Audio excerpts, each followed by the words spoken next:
Definitely, I'm so disappointed. Just now, I have listened the audio of Sidin Jai. Dega, I'm very disappointed with Sidin Jai. Billahi wallahi tallahi. The way he analyzed Mama Kande is a very big hypocritical. You know, really, Mama Kande never liked APRC, even though he pressed. Why is it that he didn't talk about the arrest of the soldiers who have been detained by the audios? Why is it that he didn't talk about what is transpiring, our people arrested in this thing? Look, Sidi, let's not be labeled about Mama Kande issue. Mama Kande is a non-starter. You cannot make it up. If you are talking to Mama Kande, be careful of yourself. You cannot make it up. We are not fool. I am aware the people who are from Mama Kande throughout the country, what they are saying. So you cannot press Mama Kande, even though he's pressing if Fabaka Tomanjato put it at the climate marks. It will never worth it. So let's not talk about that thing. It's just, the way you analyze, just now I have listened to audio, it's all damn bullshit. Yeah, hi. Mr. Kujabi, for me personally, I have nothing to say.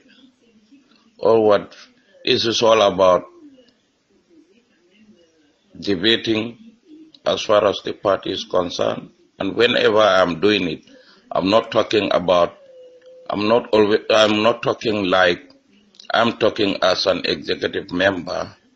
for the party, because the executive member, the spokesman is Honorable Sidin Jai and maybe Fabaka Tombonjata. But personally, I'm part of the group chat as far as Patriotic Youth for Change. So I also said my opinion. It's not that I am angry. Sidin Jai knows me, Buba. If I want to speak my mind, I don't speak it. I cannot talk. I cannot see eye to eye with Sidin Jai. So this is why. And the way he analyzed every bit and to make those bits as very good as far as Mama Kande is concerned. Until he went a length, then we have to hail Mama Kande. That's the strategy of killing the party. We as executive member, we have to be very mindful in all the forums whenever we are talking. Because you might analyze, I might analyze and put it into my computer and analyze it. The way he give it to me, that's the way I'm going to capture. So this is why I know Mama Kande per se, and I've been talking to Sidin Jai always about this Mama Kande issue. Honestly speaking, even if we have the intention to be with Mama Kande, not this time. I don't want people to see us now we are desperate, or other parties to see us then whether we are desperate also. We should not be part of that. I want anybody, any party members to see us now. We are the greatest party. We have the majority. We are dignified. We need to be respected. We know our rights. Even Mama Kande didn't talk about that. The APRC, if you want to ban APRC, go to IC and so forth. We know it. Honestly speaking, that's the way our people. Yes, at times I am telling you. Maybe I've talked to somebody said, if you don't mind, Mama Kande will penetrate this thing and so forth. Manelen, how can he penetrate? In the country, throughout the country, you know what they are saying. Hey, let's monitor them. I'm always monitoring them. There are people inside Mama Kande. I'm talking to them. I just make myself as fool and tell them something and let them come up with their mind. Mama Kande, by hook or by crook, Mama Kande will never want APRC to lead him. And in turn, we also will never Mama Kande to lead us. I'm telling you, because if you look at a sincere and honest person, I always tell them, anybody who want to talk to APRC, even Mama Kande should have time. If he likes the party, he should have time to talk to Fabakar or move to Fabakar to Manjata and let them close to tete-a-tete and to discuss the way and manner we have to get rid of these people. In close doors. If that is happening, we will know whether It never happened. Just phone call, make himself as big as mountain, while it's as small as a needle. So these are the things. So I am very much happy the way, yes, at times, yes, you might think maybe back so while now or so. Yes, I will never be a diplomat. Anybody who knows Bakso, since APRC up to date, I cannot be a diplomat. This is why I don't want any of diplomatic job. I always want a rough job and things happening. So this is why I cannot be a diplomat because the way I speak, I'm not trained to be diplomatic. So anybody in APRC, any group chats, they all know me about the way I speak. So for Babu, yes, he has to lie down his bullet, not for Bakso. So thank you very much, Mr. Kujabi.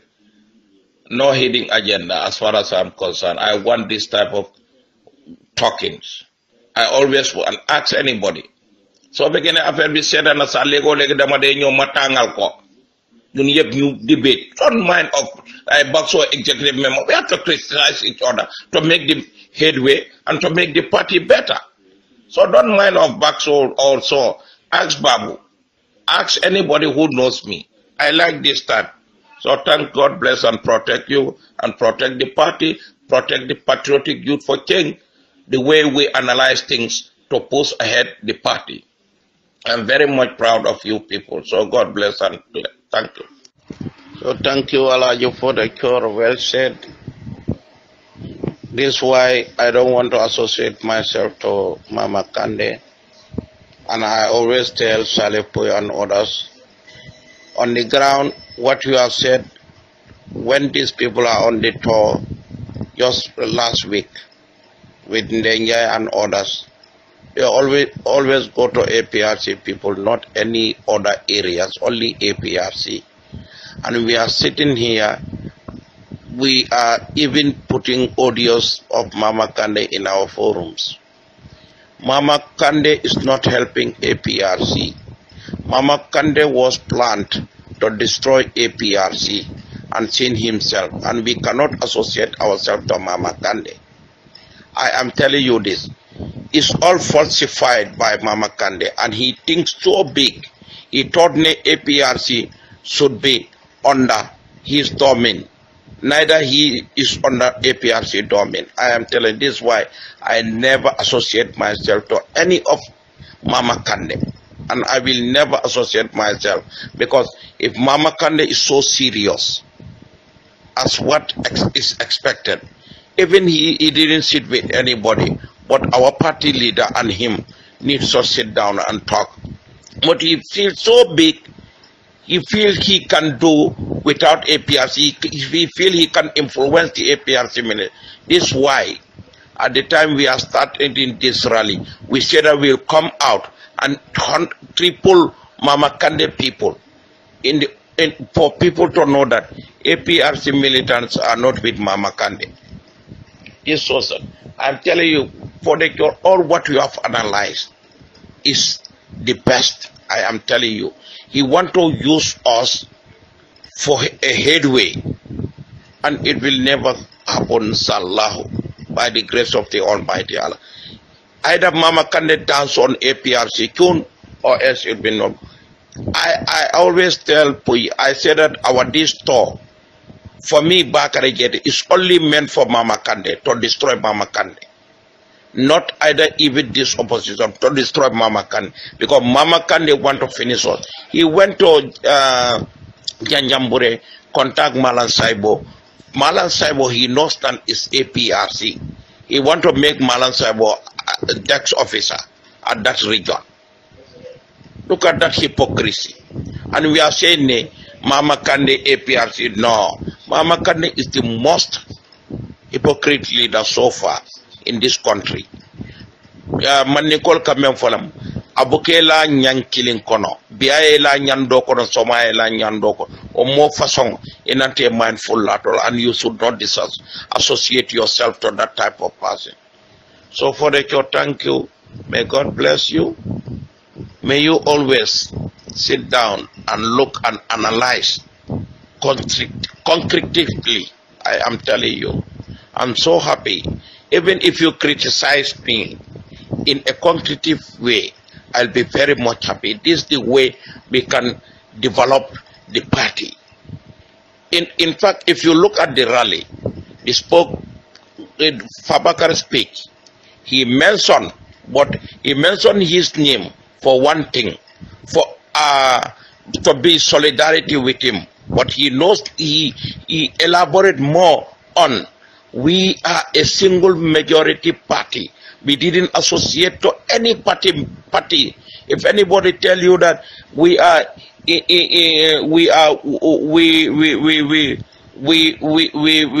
together with any party who tell you that APRC and my party is the same, that person tell you lies. Fabakar mentioned that because we know he just used APRC to get APRC militants. So he's not good for APRC. So I'm very much happy. God bless and protect you. Keep on. Thank you very much. Mr. Musa Silla, I thank the Islamic Development Bank. If a tentenal Gambia Mansakunda Fasa, and the parallel new President Barola Mansakunda Dokote. Musa Silla, me along nu and the Minister Ake Savarun in Jula Carola,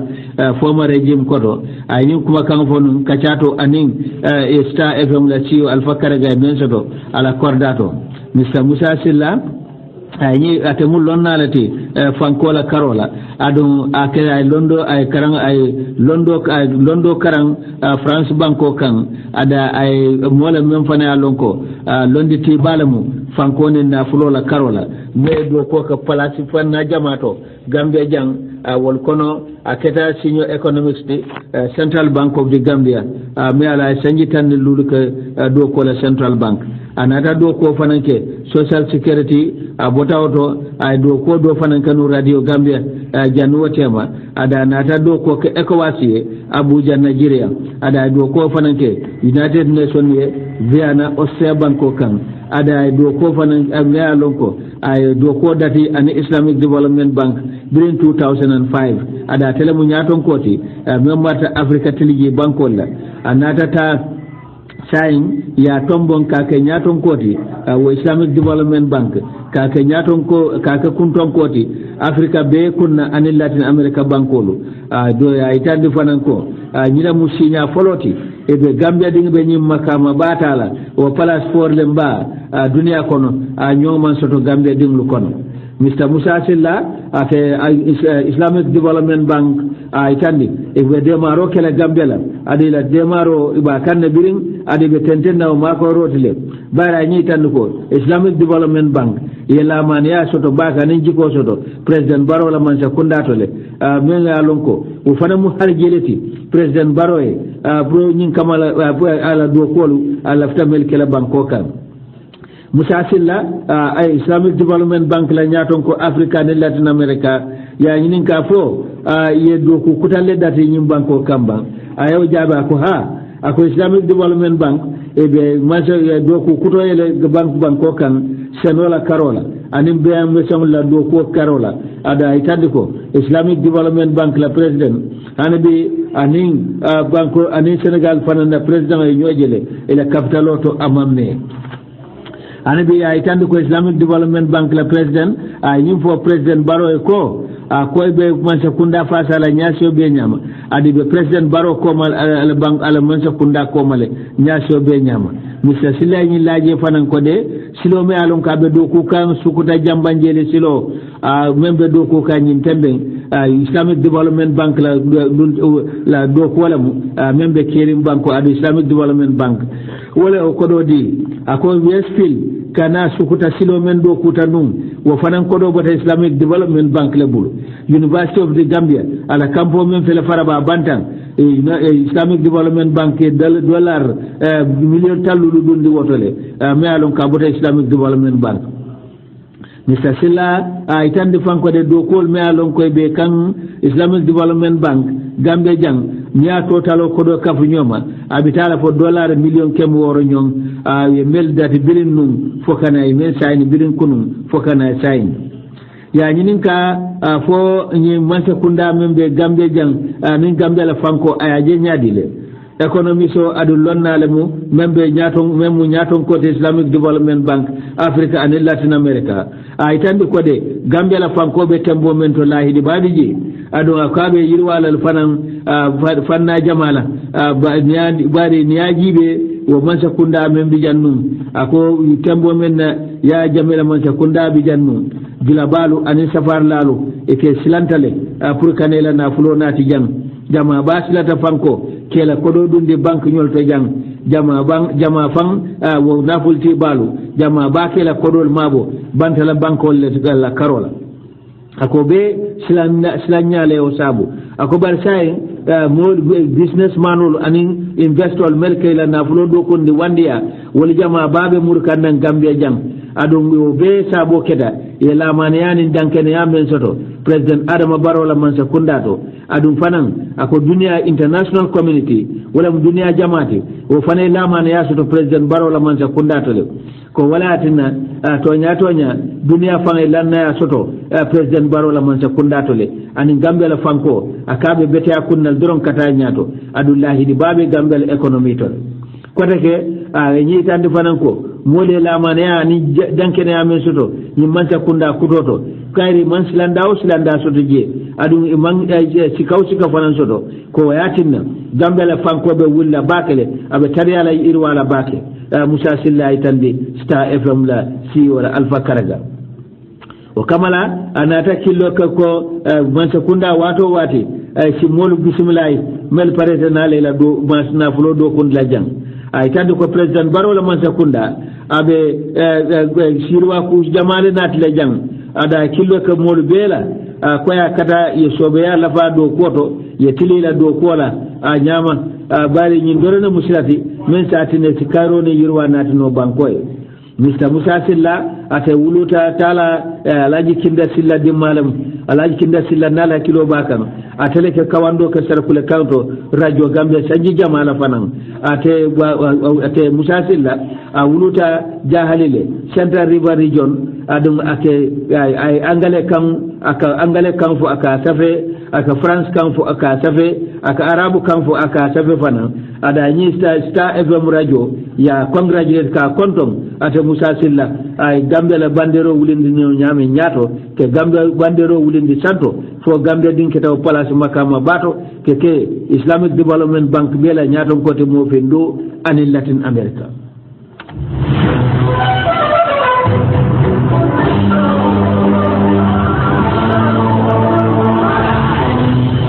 anabi Mr. Ibrahim Sane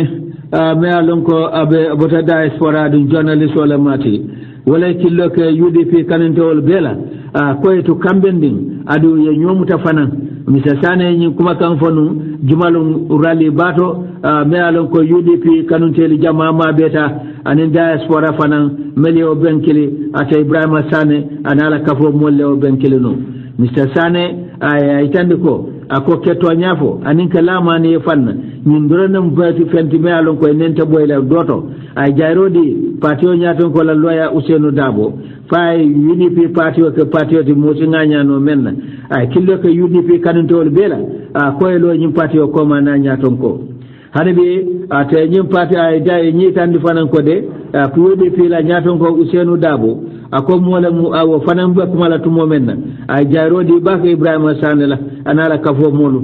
yenyi rali ba min kiliten ade mol mel yalon ko be diaspora mel fanan nata mabe abento loya Dabo ay killo ko UDP bela kan ay hakilo bulandi fanan ko mansa kundaren carte fo kana wala mi era council carte fo fela kana ko dunga kumata bake ay killo ke bela ko si councilol be banko be birin komba katon fo koyna UDP la councilol ya be kanye sirawon be kanye banko kan ay be si kato fa a jama ade finta nyama meyol fanan banko kan ani chamanolo be ke UDP la meyol ti be mel kanye dila nyin election nala nyam nyin local government election ko men kanate la Dabo a killo ke UDP bela ko ya kata ya karo sabatinde banko kan ko parti lonta walla ada be la man yandi ko UDP mo parti lati me alon ko kilimba la donna ba kono kuma la ko tan men diamu taje wala veteran artist Demba Konta wo artist ba wo musician ba me ka fay Demba Konta afanan diamu taje anala dimbalu nata je num fan sanjali dabo afane kuma nyima lefo ateni ben kilimto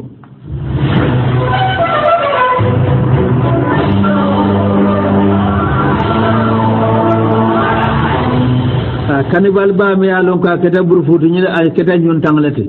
bare ñila ma foloti ke ko satawto a keta ñun talata lum boxing day wala mu ñin jula bi tamba karoti lu ani woroti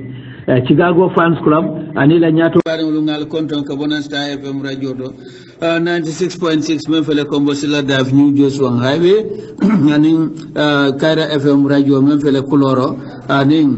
community radio men fele Birkama ba Fuladu Sandar River region ani Sky Power FM men be Angleterre il beke den ke talan saba kibarol natale men ka Bonheur Star FM radio to bale barle bel ñi matin to kunke dalaji Sadio Baro ba flal tinya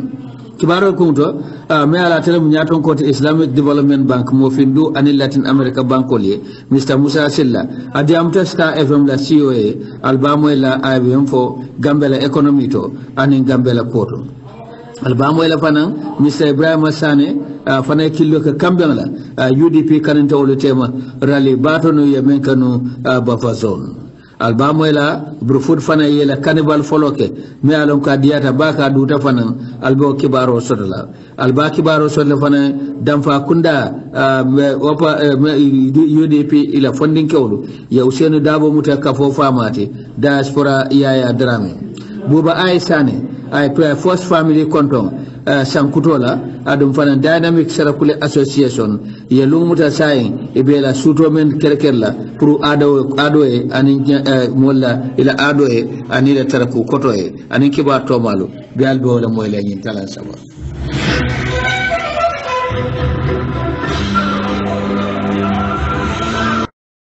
Brufut sato la yirwa committee la VDC honorable Baba Galle Diallo dibito member sana mentan constituency wala nyin kodo di VDC la hanabi abe kafrin fana nata kodake ko nyimbe kafrin ifana na lafa ifana jansar wala ma jamae PRO Abdoulaye Salla yafo ani ani Kamara Sedi kata fana yafo birabe diamula je o kamala ay killo ka bake ko sa kata ka fodumul be ni jama men bebije ko si mulunta nyoya nyin ciga gola ko inshallah e be tentena dron ken ka ke sawo samdanti nim boxing delu wala Christmas o samo ibu karanyim ben sifa kala jele on debul Baba Galle Diallo ay Chicago Fans jay bake ye simfanya men tate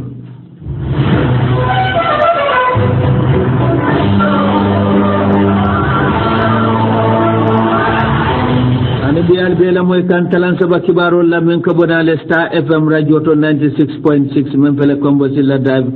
New Joshua Highway dampa kunda UDP youth kafo wala mu dampa kunda UDP funding kella kafo men fele tumanna banko kan walle loya Usenu Dabo mute famati be nyimmato e ben kanun tumanna itande fanko de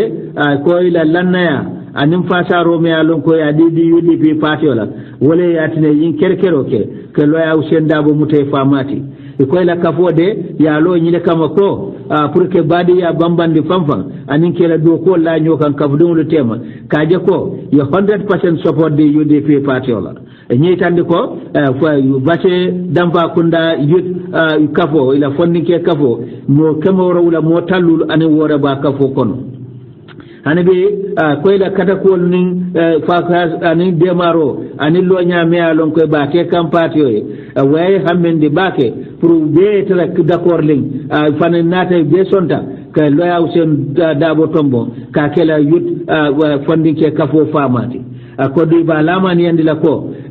bace dampa kunda 100% UDP lam adi be tala lore UDP komale nyaasio be nyama adi lamani ya sotato bari ya lonko walla parete ko gambe kadula kendoti ani jamanu fana melbina foy si balu nyaanyi masoto wo kamala e koye jikoni lanna ya men sodato ya lonko a bela nyim fama ya place o talale e be duala fanan anala kafu anin kafo be anin banko be pour Cairo la ani yirwani nyatota ya belia lonko ye nata mur kote ke ate damfa kunda UDP Youth Association ye Mr. Yaya Drame ye wala mutela kafo famati diaspora ila wala muila kafo presidenti benbe diaspora ay banto be alon ko akije faneni se dankene andi koteke tol mo ke mo wala mo tallul ne wor melba kafoto wi dandi ko be lore UDP party o komale adi ay tandi ya lonni ni kanko ke la kol so nyoka ni nyomuta bambandinke ta gonsi banko samba nyato adi ay tandi ko be tente na dron ko wakiloke anin ke lo famfam party o nyaaso be nyama adu be ya kafudo mo be pareri be d'accord ta ko sayinde ya Drame le mutela president diaspora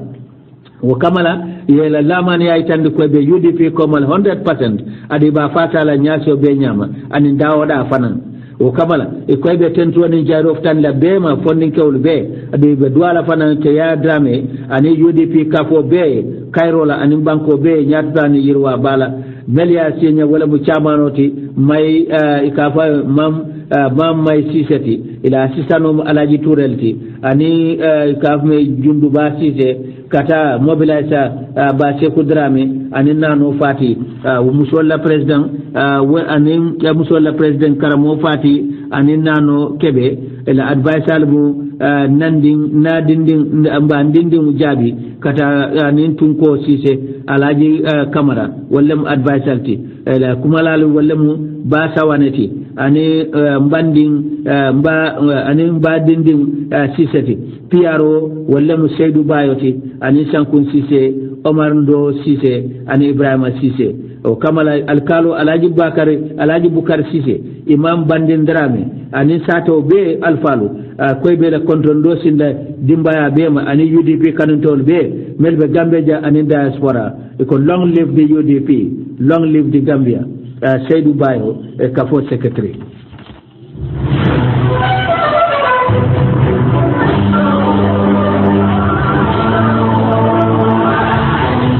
ani be Boba ay Sane membe president la officer to do ko la fane kontendo ki fa sankuto kontendo ka ftandi Gambia bema ani force family president na la dimba be kabe duala be Cairo la adwa be duale fanan sima bani nyaato tala ani Kaira bala banko fane ani yirwa bala banko be ako dankene ya soto Gambian ko le dankene ya soto ko Allah taala la dema roto abe soniyala baka banko molienne adi ko kamala lonko cabinet be fanan be duala cabinet ye ani his excellency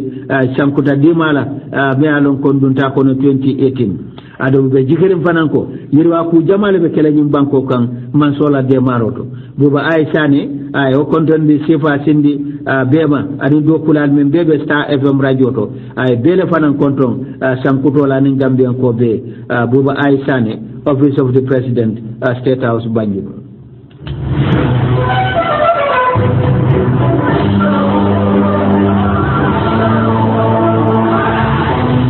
be Dynamic Sarakule Association for Change and Development wal fane lu mutale ñina mu sanji woro wulanjangti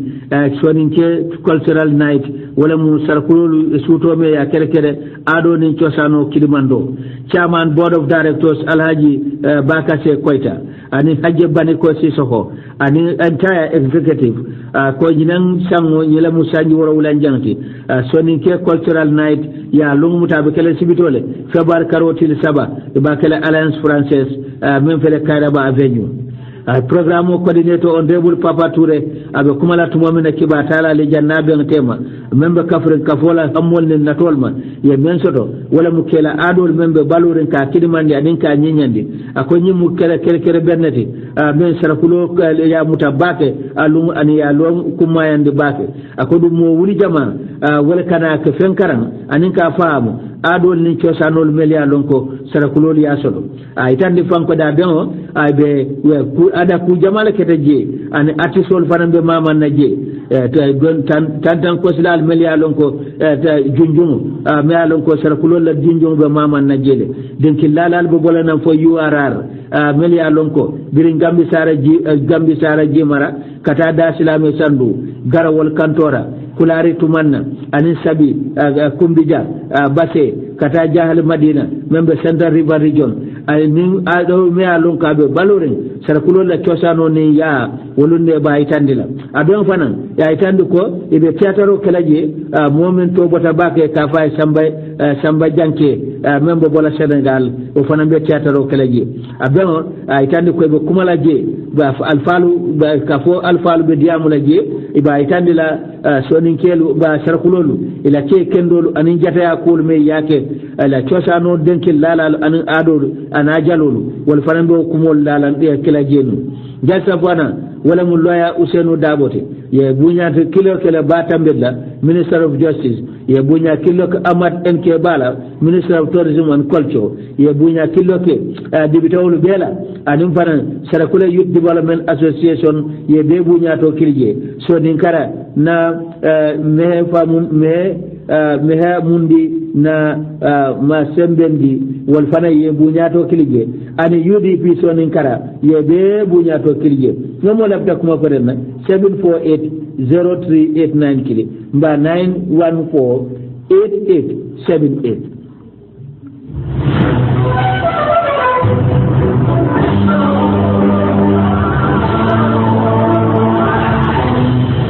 anibe kibarulu benkete sankuto kontron doti ado to His Excellency President Adama Barrow ay Gambian ko be konton ye kekende ani jata men tamandi pour que banko frindi ka bondi maral jaw kono kanati démocratie kan ala sankuta kontron doto President Barrow killo ko Gambian ko la ko sabaro muta ay adu ya kala muta ko sai jamanu kutole dunta banko kan adu banko la fanko wotu hoy ba ketala abe tembe nyamen ta jawyata bake adum fana barako hadamadum hapo men bijang ani hadamadum la tembo men be banko kan ani wakilo men be Gambian kolla kaalo ko bebe kafula nyoma kaaje ko kay yirwa nati banko e ada jigita ko be sotolale President Barrow ana taitandi fanan ko de ako adasta telebuwa nyonna benga alum ka be sanji kilintala braya kalindi kaka President of the Republic of the Gambia ti to moment na kanyeta December karo tilifolo 2016 ko former president ala balango ka fo amanson carte fawla da nyami wonata ku jamale wulu wala sabo keta meli alon ko nata dinon bake birim politiko la karola hadamani fankola karola hani kantola karola fanan abare atinna biyele momi alon ka nyande kala man sakunda mara loto wo fang man kirano sone ya kono ako tonya tumomen na lien tombon ali enke presidente nyim banko nyim mala alman mistake dal man filide ako murado be men nyaatilimla ngalon ka mandan chalendrola bare murade balamu ada ay kanindiro kele wo nyawanya man sikaw sudon na sonno moto ko asembo ana kende na wanobe wana yabe Gambian kollale ko Gambian londe deda kun adu ngalon ko hadamadum lu bijanne melia londo so saka fondin kela anim fana Gambian lo nya bankol tema anim fana wo bekele wo fanamu kayra wo fanamu tine balati nyim banku baye adum fo na Gambia ka bankoti banko me alon ka signalama bankolu tema na mo fi dujang ako nyi munna danke ne alti adabe lorin dalilo le farankan ko ngalaman yasoto ko nanyi mansa kunda manda wolda ngalaman yasoto na maralo mansa kunda moltole ada manda wala ngalaman yasoto Gambian koltole ko beera kilimbaya o be banko la fanko yele mandale abenna démocratie dinon dilale ada be luwala maralo sabatin la nyim banko kanne President Barrow anata kuma jama ko kata kol me ya lon ko be kiring anin banko la economy be jaadide akuma tan nabe fanan generator lu meli ya lon ko generator kotol me ya lon ye tara nabe wol dal nata boy manna tama ako october karo kon generator fula fanan bije wol nata duben fa furke da wo be ko la fanan lokun dantan dron generator sabab nata tinya wo kono ko be nata tinna kuram manko nata ka bake bari president baro ñi tandiko inata fere balandi wala mu ñinti ke jeneto kutol sang ke posé wati temberina wati teman ko la kata wati janna memba tinala ko kuran ko ben ko dila wala fereng abata ko bebe bola ñim banko kan president baro ala kuma kan to anata itandi fanan ko de ala mansa kundabe anim banko dol fanan be nyokala male teri banko meli alon tonya gambia terol le moyti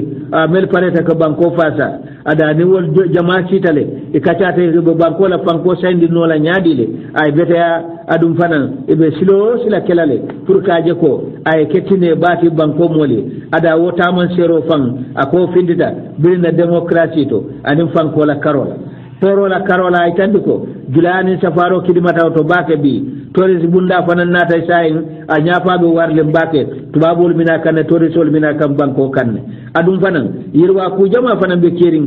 fanko la karola president baro anata itandi fanan ko de dala sobe tenkundinga notale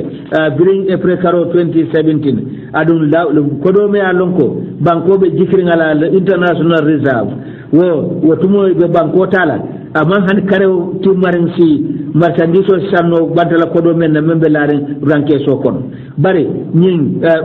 2016 bandla wata ko den fente ranke so kon bare nyin karna chaimbe tembo mento nyin sang me ba jibe kanton 2017 banko do murado keta banko kan fa sabuta sai banko la international reserve atata fo karna ne sai me alon ko si marchandise o kilno men wota ko badin gambia terol ni ajibe bankote sino la faye mba bankote lono la faye akilimba a manka fu dunia ma a fanki don di dunia ko na ka wota kenola surtout gambia ndi membo ko ni banko mi alon ko nemo fe man si ajim banko kan ako wala nado ku folo keta menti wala ko gambia murundi dunia banko kan nen dunia en bulo di nyola fan na kata sai mbayela man nga kata ko wulindile pour que muru dunia banko la kabate ka me commonwealth adum dunia la kabba me ka fa international criminal court mbe muru ka wo fadantole adum benyin danke ne la ko na duwo kafol kono abe kala de mar balati me alonko abe banko na fala adum fana mbe dun kam fana kaf ba kono me alonko ni jula ka fa ko international center for settlement of investment disputes wala mu min mol kanela na fulol do konde wande bankol kan ni mbawo banko mol walita ikata kiti bumba mento pour yela na fulo soto no mbayla ni hakko soto no akko gambia be dunna kafotale wo bedum pour que dulabalu anen na ful tielu ke hamende anin ke lamani andi ko ni na tela na fulo do kondi jang tanawo tanate soto la ay ñi tan de fanko ala mansa kunda e pare ko na mansa kunda ye signaro ke safaro kambe lale ne World Trade Organization dunia la safar kafba membe lori pour ka sone yandi gambe si soto no dunia la marché wala nyaadi de ani bantala bankol financier la na fulo do kondi da ñi banko kay ñami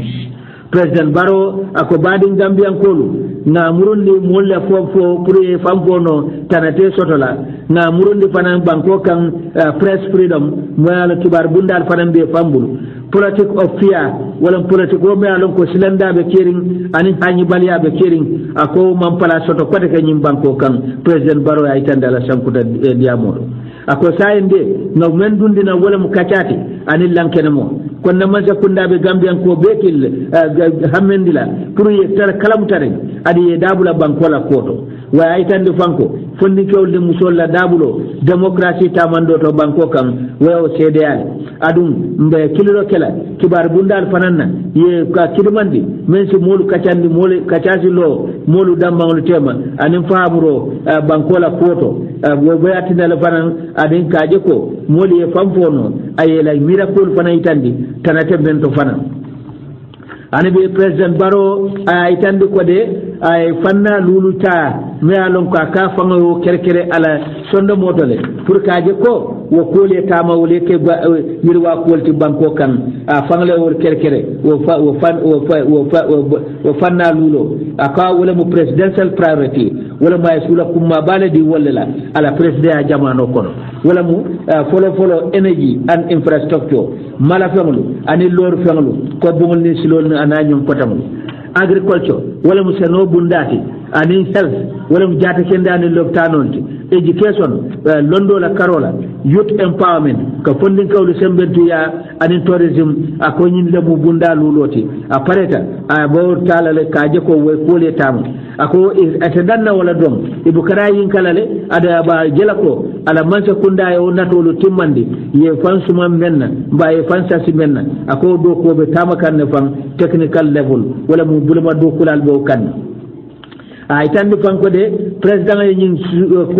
bunda lulo menta ya bulande bankola national development plan konole wala bankola yirwa ku fero membe lare ako namma sakunda de ay kayto men dada kayta ba men dada ya sede ala fa pareta adu bele daba ko kono ay ngani yosota ay lo nyale londi membe senare mbake taran silo membe senala adu taran silo me alon ko mbata man da kaje ko do ko keno molsi sede amenna abala kumo jilla tumo menna president baro ko sankudo ako laftam beñi sarto te salam ko beñi sarto ta ko Gambia banko mbe loña bambandin kala pour que na daji ko falindro ke anin ka do koke me ya lonko asiku jamanati ni nyato na balu nyato anin banko fangala tamandiri nyato to do ngakillo ka Gambia ko bela anin Gambia terolo ko ele kata ko lava anin sobe ya lava wato lava nan kaje ko doku planol menye dada banko e wo yirwa ko le keno adu we men kani wala mu nyato kaya kendo ministalu kata department nyaton kolu anin kunda nyaton kolu bele nyante la lord la fala tab kaje ko man sekunda fan sasi men yirwa ko to banko dingle anin banko dingle na to men so to banko man sekunda ngaje ko waye keno president baro ya itande ada kate dan nawala akoy bukara do ko yinkalale afang ba normal ko ye men landi do koto yaje ko waye ke mol nyaayaji ako kamala alngata bang nga don 2018 kono anin jiki bala anin dankene kon sa kenole adun si succeed no le fana mbedu wala ko Allah taala man so sembobe men fasini sankutoke san dimati asi jata kenda sabatendi yirwa anin sewba nati banko be hanbe albela moy kan talan saba kibarol la men ko bonale Star FM radio to 96.6 Society in National Disaster Management Agency yin tamben ebe dalasi wuli keme wuli tankonon tone lulu ibe wala janjandi kam moliye mantoro lata american ni nan sango ada kodo ya itandi koy ba di kam molle la melbe Central River Region, Lower River Region and West Coast Region a kodo de e ba di kam tumo mena jiba anin fonyo baye tinyaro men kam moliye surtout kordali melbo tundoto aba kuma la dindal be to jara soma elarar acting secretary general ada telephone mu nyaton koti disaster management and food security Gambia Red Cross buba dabo akuma talo jamfarenke e be nyin kodo men di kanten ako konda bu wobun bendila wuli sabo kem wor dal stallulem ay pour nyin kamala ko siman ko kamala anim fanay sila dimbala sula ko tobodo karkiring wi ciokon